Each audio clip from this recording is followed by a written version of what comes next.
আসসালামু আলাইকুম এভরিওয়ান। আজকে আমরা দেখব অত্যন্ত গুরুত্বপূর্ণ একটি প্যারাগ্রাফ বা বাংলায় আমরা এটা পড়তে পারি। ইংরেজিতেও যেমন গুরুত্বপূর্ণ, বাংলার ক্ষেত্রেও গুরুত্বপূর্ণ।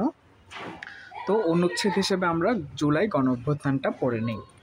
2024 সালের জুলাই মাসে বাংলাদেশের ইতিহাসে একটি উল্লেখযোগ্য গণ আন্দোলন ঘটে, যা জুলাই গণ অভ্যুত্থান নামে পরিচিত।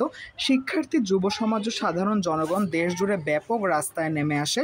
মূল দাবিগুলোর মধ্যে ছিল অবাধ, সুষ্ঠু ও নিরপেক্ষ নির্বাচনের দাবি, ছাত্রদের জন্য কোটা সংস্কার, শিক্ষার বেসরকারীকরণের বিরোধিতা এবং রাষ্ট্রীয় দমন নীতির অবসান। এই আন্দোলন ছিল মূলত শান্তিপূর্ণ, তবে কিছু স্থানে নিরাপত্তা বাহিনীর সঙ্গে সংঘর্ষের ঘটনাও ঘটে। আন্দোলনের প্রবল চাপে সরকার প্রধান শেখ হাসিনা পদত্যাগের ঘোষণা দেন, যা বাংলাদেশে একটি নতুন রাজনৈতিক অধ্যায়ের সূচনা করে। এই গণ অভ্যুত্থান বর্তমান প্রজন্মের সচেতনতা ও অধিকার আদায়ের দৃঢ়প্রত্যয়ের প্রতীক হয়ে দাঁড়ায়। তো বন্ধুরা, যারা খুব সহজ প্যারাগ্রাফ লিখতে চাও বা অনুচ্ছেদ লিখতে চাও, বেশি কঠিন শব্দ নেই, বেশি বড় না, তাদের জন্য কিন্তু এই অনুচ্ছেদটা অনেক অনেক ভালো হতে পারে।